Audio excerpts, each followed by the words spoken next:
During the 1990s, the Harshad Mehta scam shook the entire nation. And RBI's Janki Raman Investigation Committee estimated the value of this scam to be more than 4,000 crores. लेकिन तब किसी ने ये अंदाजा नहीं लगाया होगा कि उसी दौर में एक और घोटाला पनप रहा था। वो घोटाला जिसकी वैल्यू कुछ रिपोर्ट्स 20,000 करोड़ तक मानती हैं और कुछ इससे भी ज्यादा। एक ऐसा घोटाला जिसकी प्लानिंग के बारे में आप सोच भी नहीं सकते और जिसने गवर्नमेंट को सालों तक नुकसान पहुंचाया है। और इस घोटाले के मुख्य किरदार थे ये। But how come these papers whose lowest value is just 10 rupees be the central figure of such a massive scam? The answer to this simple question lies with him. ये हैं अब्दुल करीम तेलगी, इस कहानी के खलनायक। The internet is filled with different details and versions, and there's also this book जो Telgi scam को media में break करने वाले रिपोर्टर संजय सिंह ने लिखी है। But before we begin to tell you about how this mega scam actually happened, let's know a bit about Abdul Karim Telgi. 1960s Karnataka. Abdul Karim Telgi का जन्म हुआ। उनके पिता खानापुर में क्लास 4 रेलवे एम्प्लॉय थे। Unfortunately, when Telgi was quite young, his father passed away. Not left with a lot of options, Telgi started selling fruits at the railway station. He finished his schooling from an English medium school and went on to complete his graduation in commerce while still working at the station. But Telgi knew this was not what he wanted to do. Telgi's first brush with crime began when he started working as a travel agent. लोगों को विदेश भेजने के काम में तेलगी जब घुसा तो उसने फेक डॉक्यूमेंट्स और क्रेडेंशियल्स बनवाने में अपने हाथ गंदे करे। तेलगी के पहली बार हवालात के दर्शन धोखाधड़ी के चक्कर में हुए। It was during a stay in a police jail that he got to know a scamster named Ratan Soni. A source mentions that Ratan Soni basically worked in the stock market and got involved in making fake share documents, जिसकी वजह से वो jail में सजा काट रहा था। Ratan Soni was allegedly an expert in forging documents. Reportedly, he had a major role to play in Telgi's life as he taught him the art of forging documents. Jail से बाहर निकलते ही तेलगी लग गया अपने नापाक इरादों को अंजाम देने में। According to a source, पहले उसने ट्राई किया स्टैम्प पेपर की इंक को मिटाने का। ऐसा करने से वो उसे नए जैसा बना के मार्केट में फिर से बेच देता था। But the profit from this didn't really match the scale that Telgi had in mind. 1990s Nashik, Maharashtra. This is the India Security Press. Back in the 90s, postal stamps, revenue stamps, judicial and non-judicial stamps, all these were printed here. Telgi sniffed an opportunity here and he started planning on working around the system to earn massive amounts of money from this. और उसका plan वाकई काफी बड़ा था. He thought of running a parallel economy of stamps. लेकिन कैसे? He knew that men with a weak conscience are aplenty, and he found them in the India Security Press. Bribing these officials, Telgi ने थोड़ा out of the box सोचा। Generally कोई भी machinery जब खराब हो जाए तो प्रेस उसे डिसमेंटल करके ऑक्शन कर देती थी। But because Telgi had men on the inside with him, he was able to purchase machines in decent conditions in these auctions. As per one report, in officials ने उसे stamps के negative और positive blocks भी provide किए जिससे वो stamps print होते थे। Just think of it. He was actually printing the real thing with real machinery and real blocks. There's nothing fake here per se, except for the method. What Telgi was doing was completely illegal and इससे government को चूना लगे जा रहा था। Stamps की supply तो बढ़ गई थी पर डिमांड तो उतनी ही थी ना, तो ये स्टैम्प्स बिक कहाँ रहे थे? This story is about to get even crazier. These people created a scarcity of these stamp papers. जब officials तेलगी की जेब में थे तो इसके इशारों पे उन्होंने काम किया। करोड़ों रुपए के स्टैम्प पेपर्स उन एड्रेसेस पे डिस्पैच किए गए जो एग्जिस्ट ही नहीं करते थे। यानी फर्जी स्टैम्प पेपर की और डिमांड बढ़ाने के लिए जेन्युइन स्टैम्प पेपर की सप्लाई कट। अगर आपको लग रहा है कि तेलगी की गैंग में सिर्फ इंडिया सिक्योरिटी प्रेस के ऑफिशियल्स ही शामिल थे, here's more.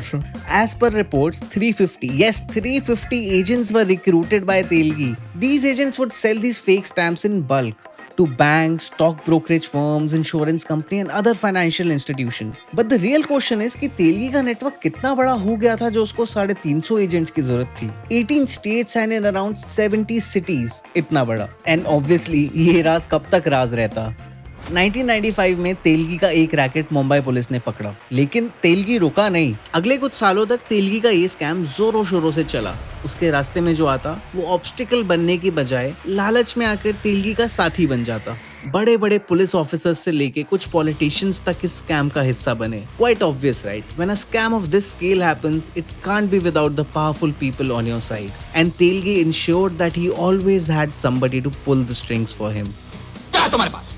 एक रिपोर्ट के अकॉर्डिंग इतना कैश कि तेलगी बोरियों के नंबर से कैश का हिसाब रखता था, साथ ही पूरे देश में 36 प्रॉपर्टीज। इनफैक्ट रिपोर्टर की diary says that he invested money in TV serials and Bollywood films as well. और तेलगी की पुलिस ऑफिशियल से काफी दोस्ती हो गई थी, इतनी कि कभी पुलिस के सामने कोई भी केस आता तो वो हल्के में ही निकल जाता था। तेलगी के लिए सब कुछ सही जा रहा था। मुंबई में बैठे वो अपने हजारों करोड़ों का एम्पायर संभाल रहा था, लेकिन मुंबई से लगभग 1000 किलोमीटर दूर बैंगलोर में सिलसिला शुरू हुआ तेलगी के अंत का। सन 2000 में बैंगलोर की पुलिस को एक टिप ऑफ मिला फेक स्टैम्प पेपर्स के बारे में। पुलिस ने जब इसमें इन्वॉल्व लोगों को पकड़ा तब जाके उनके सामने नाम आया तेलगी का। जिस आदमी की पहुंच पुलिस में इतनी ऊपर हो उसे पकड़ना मुश्किल ही नहीं नामुमकिन है। लेकिन 2001 में फाइनली जाके कर्नाटका पुलिस ने ये कारनामा कर दिया, but it was quite a dramatic arrest. As per Times of India, Telgi was visiting a dargah in Ajmer, and Inspector Bawa, the man given the responsibility to arrest Telgi, wore a Pathan dress to mix in with the crowd. To confirm Telgi's identity, he shouted "Lala," जिस नाम से लोग तेलगी को बुलाते थे। फिर तेलगी का arrest हुआ, बट अरेस्ट की वजह से उसका काम रुका नहीं। Telgi bribed the police officials in Bangalore and continued his operations over the phone. In a report by D. Rupa, an IPS officer from Karnataka, she mentioned how Telgi was given 5-star treatment in the jail, जहां उसको सिर्फ massage देने के लिए 3-4 लोग लगाए हुए थे। जब ये बात सामने आई कि तेलगी जेल में बैठे बैठे अपना पूरा बिजनेस फोन से चला रहा है, तब पुलिस ने उसके फोन्स भी टैप करना शुरू कर दिया। 1300 phone calls with 52 different people, that was what they were able to tap as per reporter की diary. Telgi was very smart, मतलब अभी तक ये ऑब्वियस हो चुका है। He would use more than one phone and would use a SIM card only for a few days before changing it. But the calls that the police tapped didn't go to waste. Reportedly, stamps worth 400 crores from different places in India were recovered. And also, many arrests were made. और इन arrest से ये बात बाहर आई कि महाराष्ट्र के कुछ police officers Telgi के operations का हिस्सा थे। Not just phone tapping, Telgi को नारकोटिक्स एनालिसिस टेस्ट से भी गुजरना पड़ा। उसमें तेलगी ने कुछ पॉलिटिशियंस के नाम भी लिए, बट उससे कुछ खास हुआ नहीं। Telgi was eventually sentenced to 30 years of imprisonment. But was that sufficient? उस पे 200 करोड़ से भी ज्यादा का फाइन लगा। ऐसा फाइन आमतौर पर किसी पर नहीं लगता है, बट आमतौर पर ऐसे केसेस आते भी नहीं है।